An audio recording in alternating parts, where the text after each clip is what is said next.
Hey guys, it's Tony with Backwoods Biker Magazine again. Here's the question. What tools do I recommend for bushcrafting? Hang tight, you're going to learn that.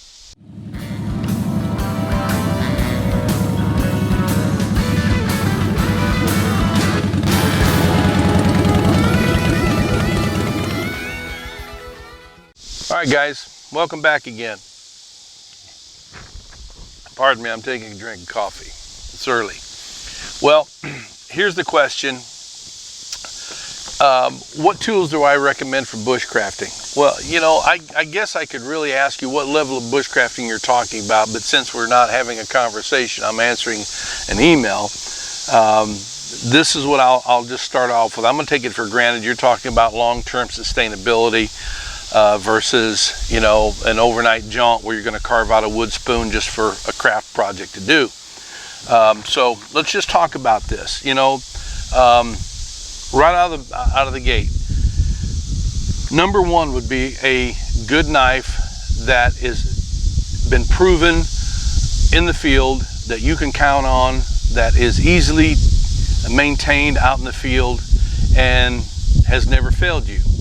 Okay, for me, a good knife is the very foundation of successful bushcrafting or survivability. I mean, if I'm told I can only have one particular item on me, the knife would be the thing that I would take, and it would be one that fits those criteria that I just gave you. Because with a good knife, you can do just about anything that you need to survive and thrive on a long-term sustainability situation. Now, it would be easier if you had other tools, but if you just had a knife, you could get by with just a knife.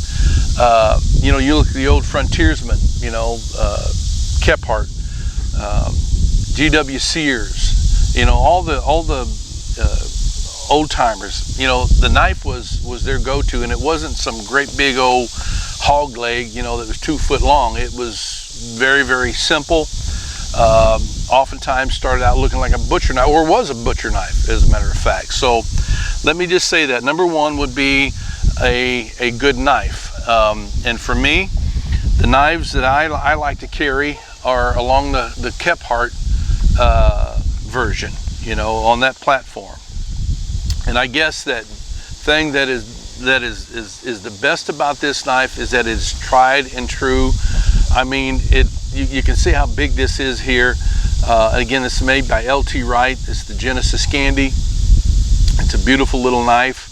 But this isn't the only knife that I own, and definitely not the only knife I ever take out. It just so happens the last few videos it's been in my pack. So, you know, this is the size that I like to carry because I can do everything that I need to do with this particular knife. All right, so knife is number one.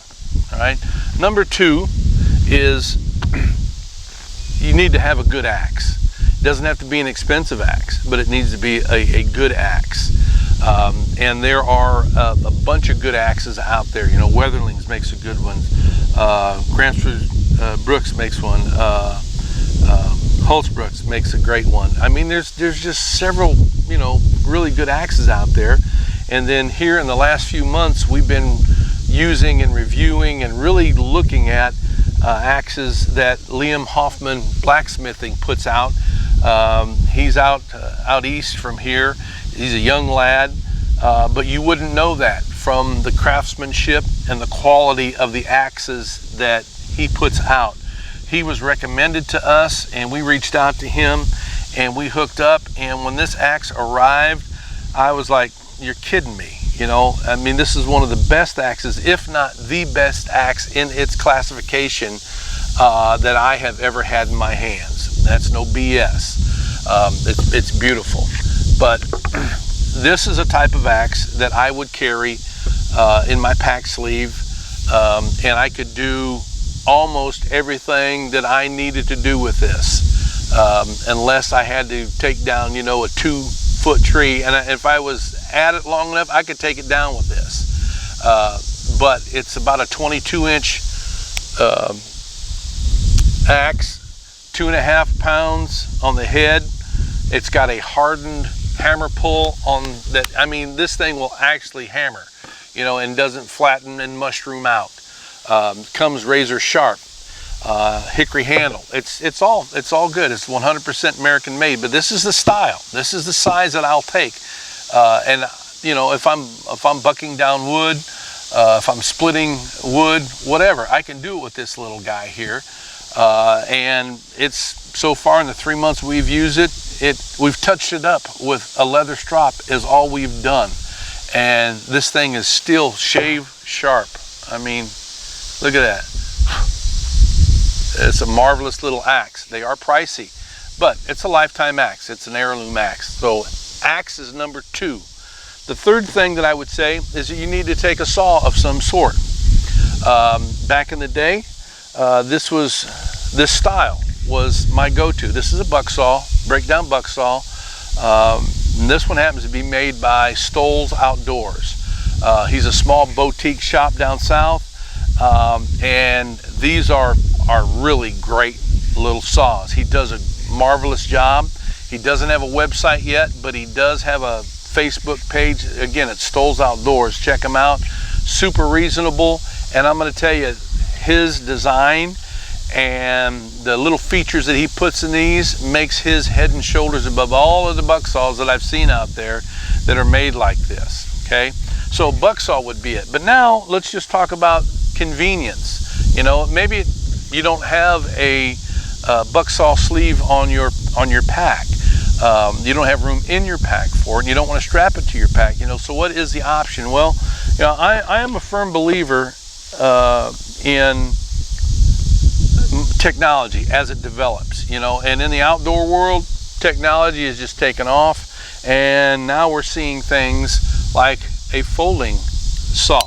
And I want to tell you something, this guy by Silky, it's called the Gomboy, it can do about 95% of the same kind of work that this guy does, and it fits anywhere from inside of a pack to in your back pocket. And it does a great job. They've designed the teeth to where it cuts on the pull, and you can really cut down your workload with a little saw like this. So this would be the next one. Number 3 would be a saw. Okay. Next one would be something like, and you know, I brought out some specialty stuff here. But, you know, I think everyone by now realizes the value of carrying a good multi-tool. This happens to be the Leatherman Wave that I've had for years. I've carried this in Africa 6 different times, and every time that I was there, this came out of its pouch, and I used it for something very important because of the amount of tools that are in here. There's a variety of bushcrafting tasks that you can complete with a multi-tool. All right, that's the next one. Now we're going to get off into what I consider some real special tools. These are brand new to us, and one of them is brand new on the market. The first one I'm going to talk to you about is this brand new little ditty here. It's called the Settler's Wrench, and it comes from Shawn of the Wild. He does have a website, and he has also a Facebook page. But you see this here, it is a auger on one end, and it is a chamfering, hole cutting tool on the other end, and you can strip off bark. You know, this is for building, and it's a little guy, but it is a workhorse and worth every dime that he charges. I think these are around $80, maybe $85. And if you carried one of these on your side, I mean, he's got it to where it can be deployed on your belt, but it'll fit in your pack too. See, it's got a little belt loop right there. They fit on your belt. But no kidding, you can build so much stuff with this, it's not even funny. Go to his YouTube page, Shawn of the Wild. When we were first hip to this thing, and we were asked to reach out to him so we could look at it, we'd watch the YouTube videos. It was like, wow, yeah, that is going to be worth being in the magazine, and we'll shoot some video on this too. And it just happens to be, it worked in great here, because when you're talking about bushcrafting, this guy will make your job 100% easier. And it's not big, it's not bulky, and it's not real expensive. And again, other than having to sharpen the auger, because augers will fail on the tips right down here. Not on this screw tip, but on these points, on these 4 points right here, they can fail. Now he does recommend that this tool is designed to be used with green wood or softer woods. You know, and as long as you stay within that realm, you're probably not going to need to sharpen it too often. But that's a great little add right there, one of the newest tools on the market here in the US. Now I got to tell you this, augers have been around forever, ever. But to put it in this configuration is pretty neat. All right, then the next thing that I want to make mention of is this was recommended to us a few years ago. This is made by Todd Hunt. It's called the M18. Now, if you remember right, last year, Todd submitted 2 knives to us to go out on the gear review expeditions in 2018. Either one or both of those knives were nominated as Knife of the Year. Todd makes some great knives. There's no doubt about that. The Yuma and the Magua. I still have the Yuma.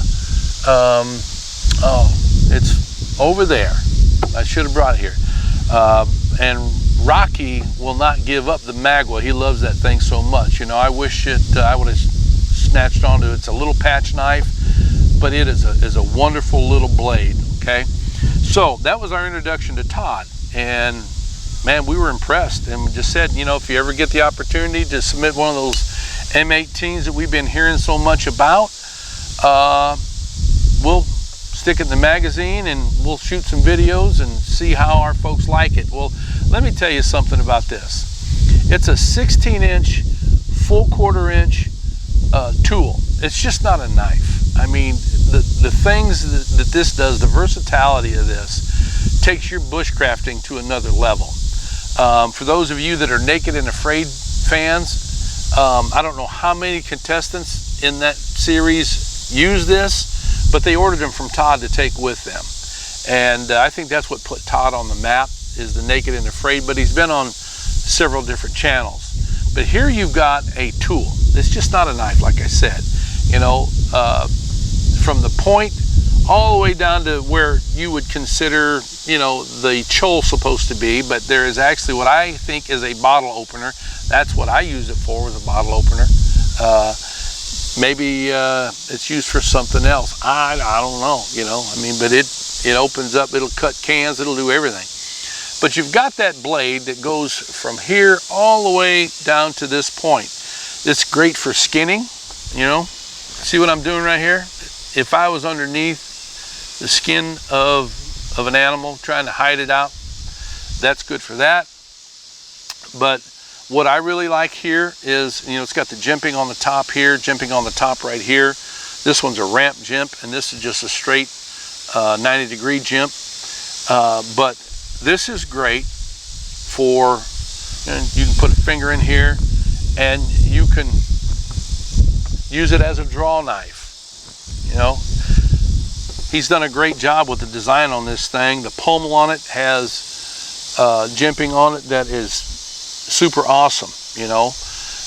So if you can figure out what things you are needing, and you come down to where you need specialty tools, this is the guy to use. I mean, it is very, very versatile. We've been, you know, we've chopped with this thing, chopped trees with this thing. We put it through the test. We've split wood with this thing. We've processed different game. I had some hickory nuts. I smashed those very easily. I batoned heavy stuff with this. It's just, it doesn't have a nick on it. And it's still super sharp. You know, that's what you want, stuff like that. So those are the tools, you know, that I would say if you're going to be a serious bushcrafter and you're anticipating where you're going to have to build your own shelter and build your own furniture and want to get your base camp spiffied up, these are the tools that I would highly recommend. And as you've seen in the video, these things will do the job. So the last thing that I want to make mention of, and this is not a knife, it's not anything like that, but if you're going to be out in the bush and you're going to be cutting and you're going to be hacking, you need to have yourself a sharpening system. All right, and I just happened to pull this one out because it was in my pack. It goes with me everywhere I go. This is by Work Sharp. It's their field sharpener is all it is, but it's got 2 diamond plates on it. It's got ceramic rods on it. It has a place for serrated blades also, which I don't carry with me. I don't care for serrations. It does have a leather strap on the back, which is beautiful, and it also has these angles built right in, you know, to help keep you at the right angle for sharpening your knife. Keeping your knife sharp, your equipment sharp, your axis sharp, you know. I don't have a puck with me, but a puck is another one. If I'm carrying an axe with me, I've got a puck with me. Now I could take the diamond plates off and I could dress this up a little bit, but man, the puck really takes it to another level. So there you have it. That's the question for what would I recommend for bushcrafting. That's it right there. You know, you get those tools and you're going to be building something. If you like the video, hit that subscribe button. Now, I want to tell you this right now before I forget. Sending the email is just a confirmation. You see the email down there? That's just a confirmation that you're sending to us so we know to be looking for your subscription. A lot of guys have just been sending us an email expecting us to put them into our monthly drawing. That's not the way it works. You have to become a subscriber. You got to be a subscriber in order to be put in the monthly drawing. So if you haven't done that, become a subscriber and then send the email and just say, I'm a subscriber now. That's all you do, okay? And we'd be happy to put you on there and draw your name out, and we will send you some nice stuff along the way. So, till next time, you guys ride free, you live free, and as always, you be safe out there.